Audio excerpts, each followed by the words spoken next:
हे दोस्तों, एक murder case के सिलसिले में जब एक सस्पेक्ट आदमी से पूछताछ की जा रही थी, तब ऑथर जो एक एफबीआई एजेंट थे, वो तब वहां अपने पार्टनर के साथ प्रेजेंट थे, जो दोनों ही उस आदमी से सवाल जवाब कर रहे थे।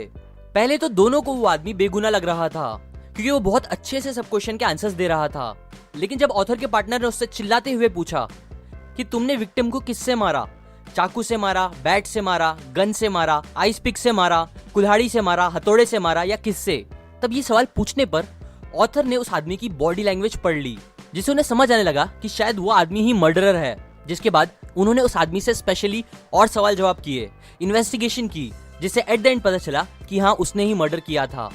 वेल, कैसे एग्जैक्टली ऑथर को बॉडी लैंग्वेज से पता चला, ये मैं वीडियो के एंड में बताऊंगा। सिमिलरली एक बार एक चोर ऑथर की डैड की स्टोर लूटने आया। ऑथर को उसकी बॉडी लैंग्वेज से ही समझ आ गया था कि कुछ तो गड़बड़ है, इसीलिए ऑथर ने डैड को चिल्लाते हुए बोला बचो, और इसकी वजह से ही वो चोर के हाथ मारने से पहले ही उनके डैड ने उसे पकड़ लिया। ये भी ऑथर को कैसे पता चला, ये मैं एंड में बताऊंगा, बॉडी लैंग्वेज गेस्चर्स सिखाने के बाद। देखो, बात यह है कि हम क्या बोलते हैं, कैसे बोलते हैं, ये चीज हम काफी हद तक मैनिपुलेट कर सकते हैं, क्योंकि ये सब हम कॉन्शियसली करते हैं। बट हमारी जो बॉडी लैंग्वेज होती है वो अनकॉन्शियसली बात करती है। हमारा सबकॉन्शियस लिम्बिक ब्रेन वो हमसे ऑटोमेटिकली करवाता है। इसीलिए अगर आप एक बार बॉडी लैंग्वेज पढ़ना सीख जाते हो, तो ये थोड़ा बहुत ऐसे ही है जैसे आप लोगों का दिमाग पढ़ना सीख जाओगे। आप पता कर सकोगे कि एक इंसान कब खराब फील कर रहा है, कब अच्छा, वो कब झूठ बोल रहा है, कब सच।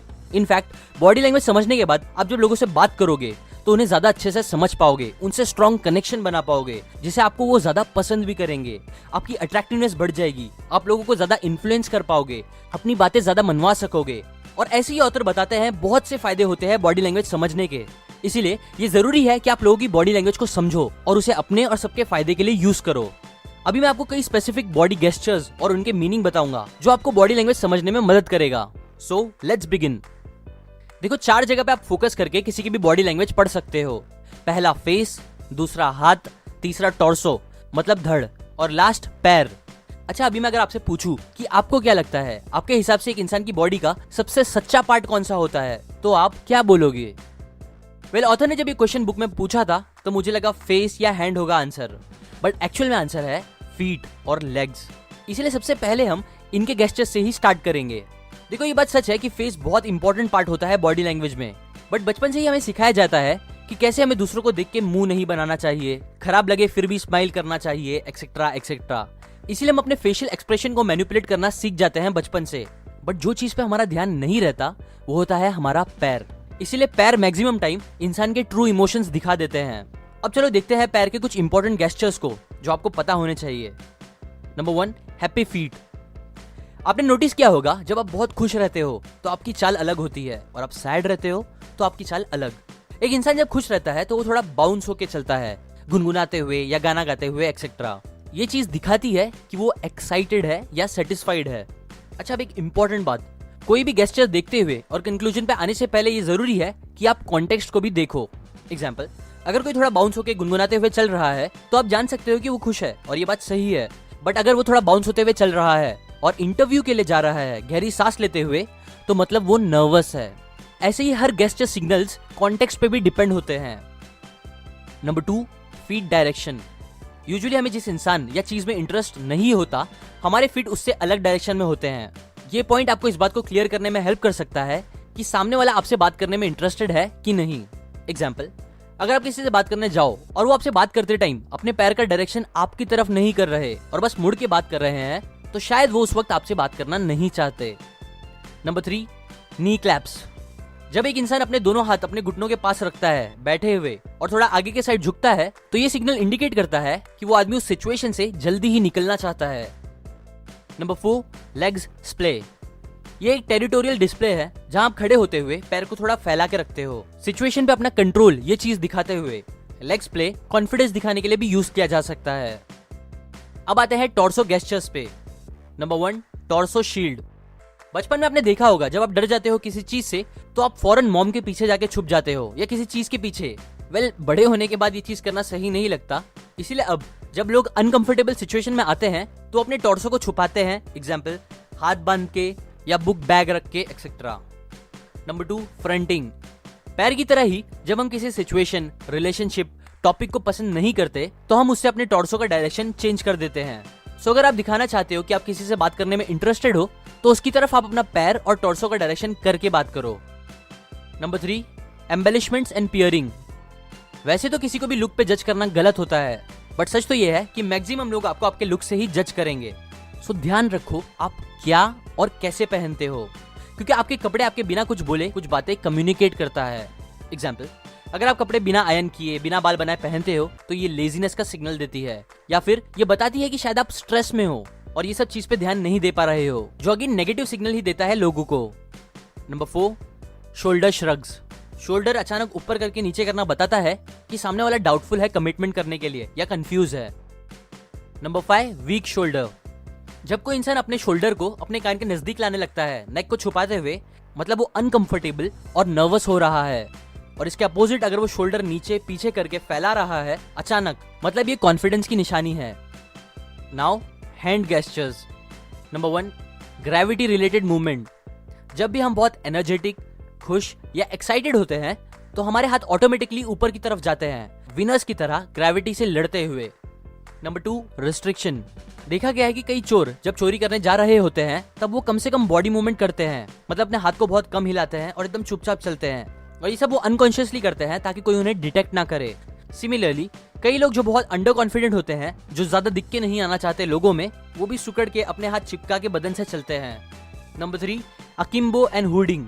अपने दोनों हाथ कमर पे रखना सुपरमैन की तरह डोमिनेंस और अथॉरिटी का सिग्नल देता है। बैठे हुए अपने हाथ गर्दन के पीछे रखना, एल्बो निकाल के, या अपने दोनों हाथ के फिंगर्स डेस्क पे रखना, ये चीजें भी डोमिनेंस का सिग्नल देती है। Number 4, hiding hands. आपने नोटिस किया होगा कि जब भी एक इंसान को लगता है कि सामने वाला अचानक उसे देख के डर गया है तो उसे फौरन अपने हाथ की हथेली दिखाने लगता है, हाथ ऊपर करके, ये सिग्नल देते हुए कि उसे डरने की कोई जरूरत नहीं है, उसके पास कोई हथियार नहीं है एक्सेट्रा।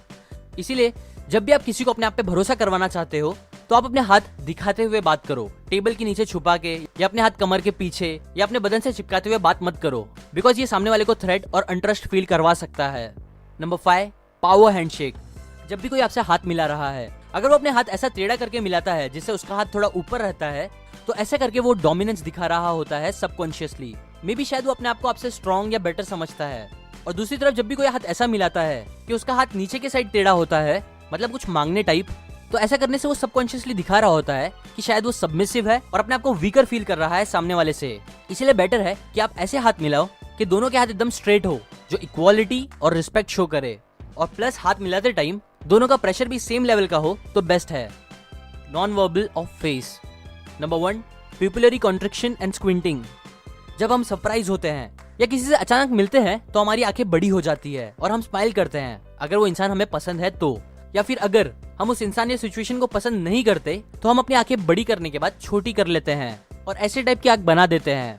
यहाँ आंखें स्क्विंट करना नेगेटिव फीलिंग्स का सिग्नल देता है, जबकि अगेन उठी हुई आईब्रो एक रियल स्माइल के साथ पॉजिटिव सिग्नल देती है। नंबर 2, आई ब्लॉकिंग। आपने देखा होगा जब कुछ नेगेटिव चीजें किसी इंसान को नहीं देखनी होती तो वो वहां से फौरन अपनी आंखें हटा लेता है।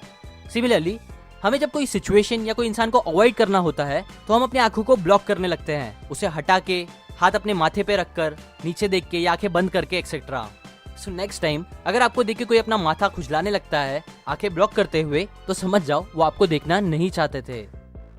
नंबर 3, आई ब्लिंक। जब एक इंसान बहुत ज्यादा अचानक से जल्दी जल्दी पलकें झपकाने लगता है तो ये चीज दिखाती है कि शायद वो इंसान कोई बात बोलने में स्ट्रगल कर रहा है या कोई बात सुन के एक्सेप्ट करने में स्ट्रगल कर रहा है। Number 4, looking आस्केंस।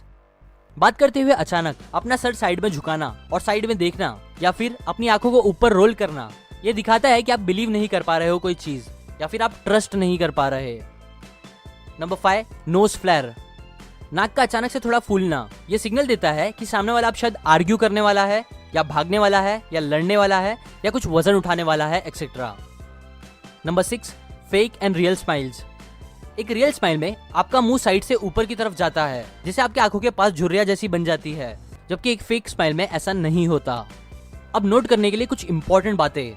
ये सारे गेस्चर्स चीजों का सिग्नल देते हैं कि ऐसा हो सकता है, बट ये बहुत जरूरी है कि आप पूरा कॉन्टेक्स्ट समझो और हो सके तो 2-3 गेस्चर सिग्नल मिला के डिसाइड करो कि सामने वाला कैसा फील कर रहा है या क्या सोच रहा है। और एक और इम्पोर्टेंट बात, गेस्चर सही से आइडेंटिफाई करने के लिए आपको सामने वाले इंसान का बेसलाइन समझना बहुत जरूरी है।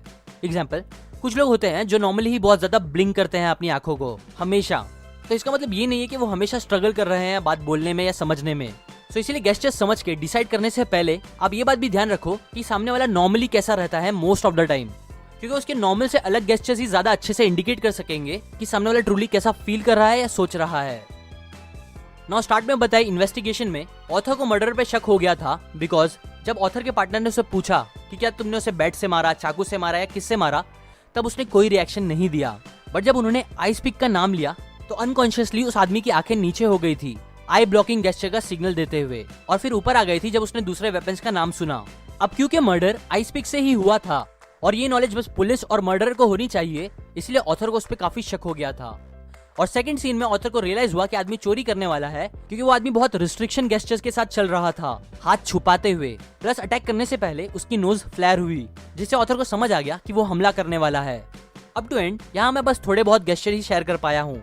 एक्चुअल में इस बुक में ऑथर ने बहुत सारे गेस्चर्स के बारे में बताया है और कई सारी इंपॉर्टेंट बातें बताई है अपने FBI करियर के एक्सपीरियंस से सीख के। जो सारी बातें अगर आपको सीखनी है तो वो आप ये बुक खरीद के पढ़ के सीख सकते हो, जिसकी लिंक मैंने डिस्क्रिप्शन में दी है। या फिर अगर आपको इस बुक की फ्री ऑडियो बुक चाहिए तो वो आप seeken.org/audible से जाके ले सकते हो। ऑडिबल एक अमेजॉन कंपनी है जो 1 महीने का फ्री ट्रायल देती है, जिसके बाद अगर आप सब्सक्रिप्शन कैंसिल नहीं करते तो आपको चार्ज करेगी, वरना नहीं करेगी। मैंने भी ये बुक ऑडिबल से ही सुनी है, जिसकी लिंक मैंने अगेन डिस्क्रिप्शन में दी है अगर आप भी सुनना चाहते हो तो। और लास्ट, अगर आप मेरे वीडियोस को कभी मिस नहीं करना चाहते तो आप सब्सक्राइब करने के बाद बेल आइकन पे जरूर क्लिक करें। इससे जब भी मैं कोई न्यू बुक समरी डालूंगा, जो मैं हर संडे को डालता हूँ, तब आपको उसका नोटिफिकेशन आ जाएगा, वरना नहीं आएगा तो आप ऐसी काम की नॉलेज मिस कर दोगे। लाइक करें अगर आपको ये बातें काम की लगी, कमेंट करके अपनी व्यूज बताएं इस टॉपिक के बारे में, शेयर करें इस वीडियो को अपने फ्रेंड्स एंड फैमिली के साथ। And finally, thanks for watching.